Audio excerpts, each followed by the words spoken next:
Hello, and welcome to the lore of Braunhaven. We're going to be continuing our exploration of the Skellis Mountains directly to the west of Braunhaven. And today we're going to talk about the Northern Loop and the Abbey of the Order of the Martyr. So this, as you can see here, this is the Northern Loop. Quite snowy and can be treacherous, especially in the fall and winter. Um, but it does, as you continue north, it does loop around, hence the name, and connect back to the Eastern Tradeway. And it is on this northern loop that the Abbey of the Order of the Martyr sits. So the Abbey wasn't always an abbey. It was taken over by the Order of the Martyr and in negative 900 and made to be an abbey at that time. But the actual structure was built around negative 1200, and nobody knows who put it there. And it wasn't, like I said, it wasn't constructed towards a religious purpose. It was just a fortress.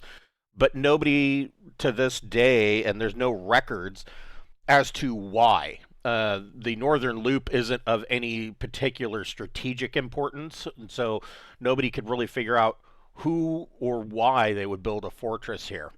But build it they did, and it sat there for hundreds of years, and until the Order of the Martyr took it over. So the Order of the Martyr consists of clerics, acolytes, and paladins that worship Saint Soman, and to a secondary degree, the goddess Festus.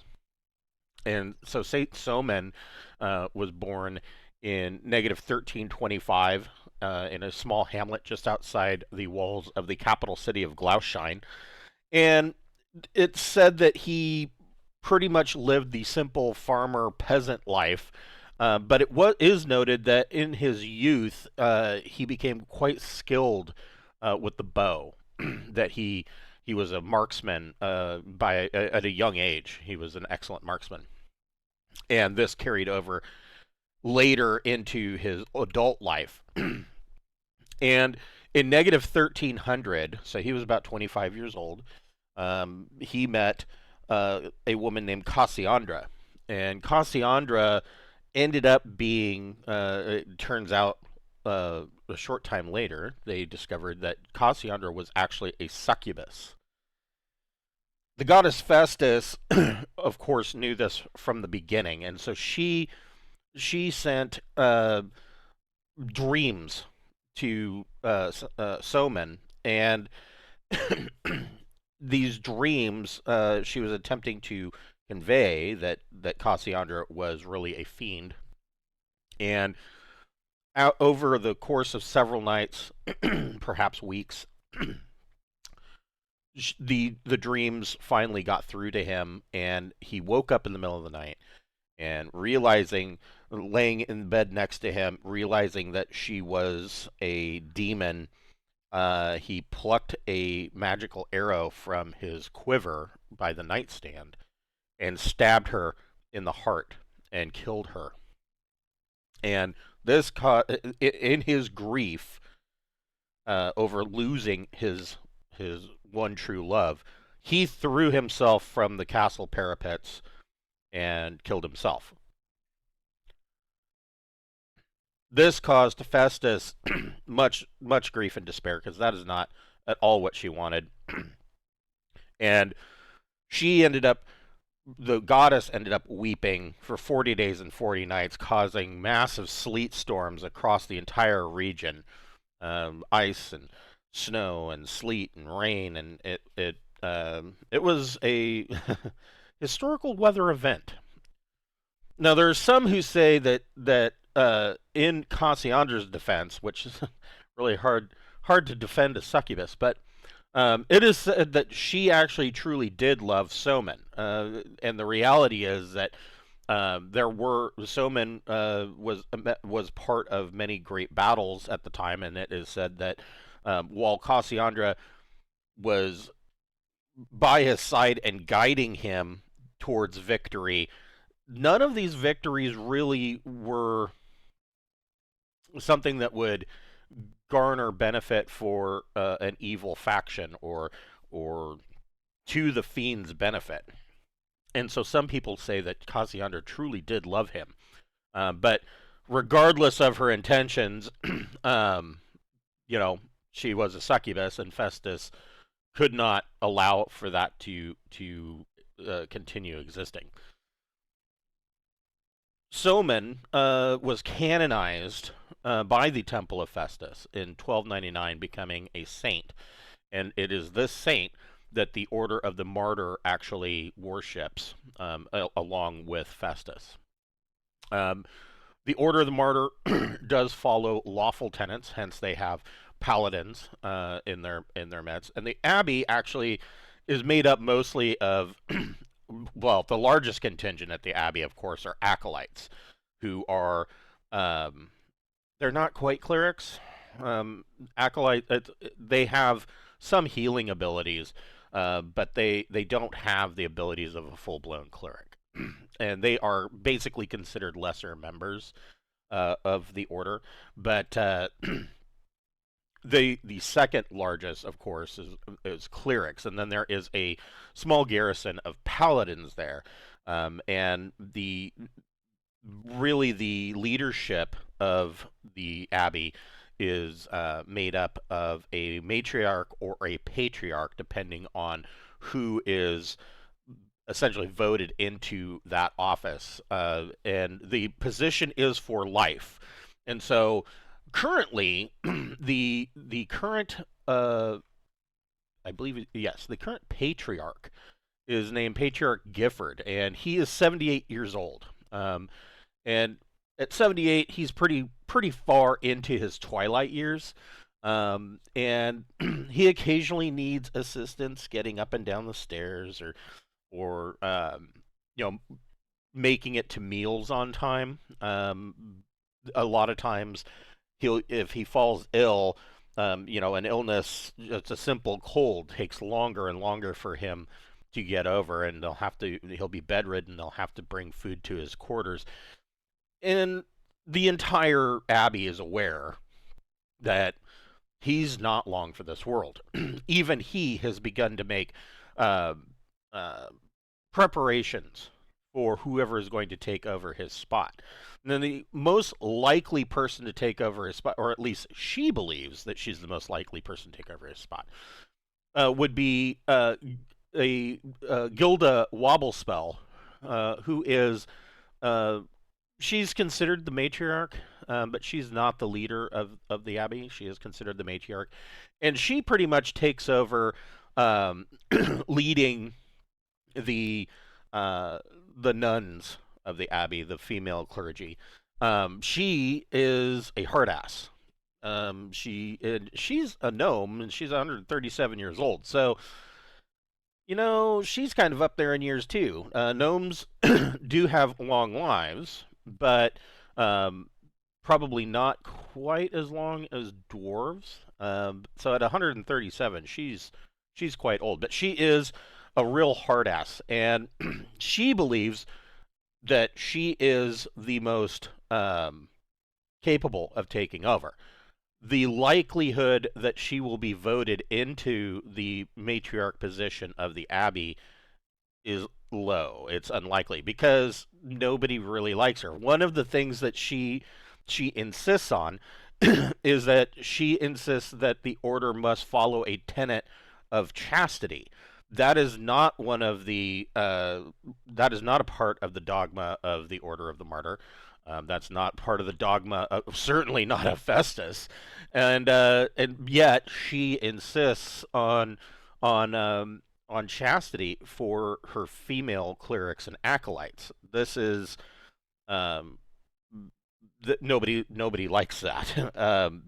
That's certainly not what any of these people signed up for when they joined the church, and so she's not very well liked.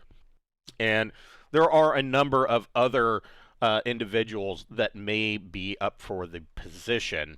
It is unusual for paladins to take over leadership, mostly because the Order of the Martyr is not a militant order. That is not where they focus. Mostly, the Order of the Martyr is a they're hospitalers. They are focused on healing, and and of course, they being a part of the Church of Festus, or an offshoot of the Church of Festus, they conduct a great many wedding ceremonies. Um, and in that form, they they actually, I guess, to a third degree, they pay homage to the goddess wedding. So it's unusual that a paladin would take control, um, or leadership of the Order of the Martyr. In fact, in its entire history, they've never once done that. The paladins of the Order of the Martyr are kind of um, they are their own thing, yet they still are within the order. They have their own command and rank structure, and while at the Abbey they do follow the orders of the matriarch or patriarch, um, they're not necessarily beholden to do that. They are, they like I said, they have their own leadership and their own command structure that they more genuinely follow. The being on the Northern Loop Trail, they are quite isolated, which is really one of the benefits of this fortress that they took over, because at the time they just wanted someplace to be left alone. Now they need someplace to be left alone because the Order of the Martyr has been kind of targeted by the Church of the One God, Vuslux, which is the mandated religion for the Glaucian Empire. And while the Order of the Martyr isn't persecuted nearly to the extent that Druids and um, and witches are, the Order of the Martyr is still kind of um, a thorn in their side. The Church of the One God wants to eradicate them. And really, if they could, the Church of the One God would get rid of the entire religion of the Council of the 12 Known Gods, As, and especially the old gods. They really have a wild hair for the old gods, and anybody who worships them, they want to put them to the axe or sword or crucifix, what have you. And so the Abbey is really an excellent place for the Order of the Martyr because they can get away from all of that. Plus, they don't have to pay any taxes because it's very unlikely that imperial tax assessors come up here. The general populace, um, pretty much, they kind of view and this is kind of because of Gilda Wobblespell, but the populace kind of views the Order of the Martyr almost as religious zealots, and that's really not even remotely close to the truth. But because of Gilda's weird idea of the way the order should run, with chastity, and she has all of these massive rules and regulations that simply are not a part of the order. Everybody else, the people, kind of view them as the weirdos up on the hill. And the reality, though, is that none of the general population complains if a cleric or a paladin of the order comes into their town. And a lot of times, so the Order of the Martyr from the Abbey only will ever usually contain between 25 and 40 clerics, paladins, and acolytes. And the reason for that is that there's actually several more, quite a few more.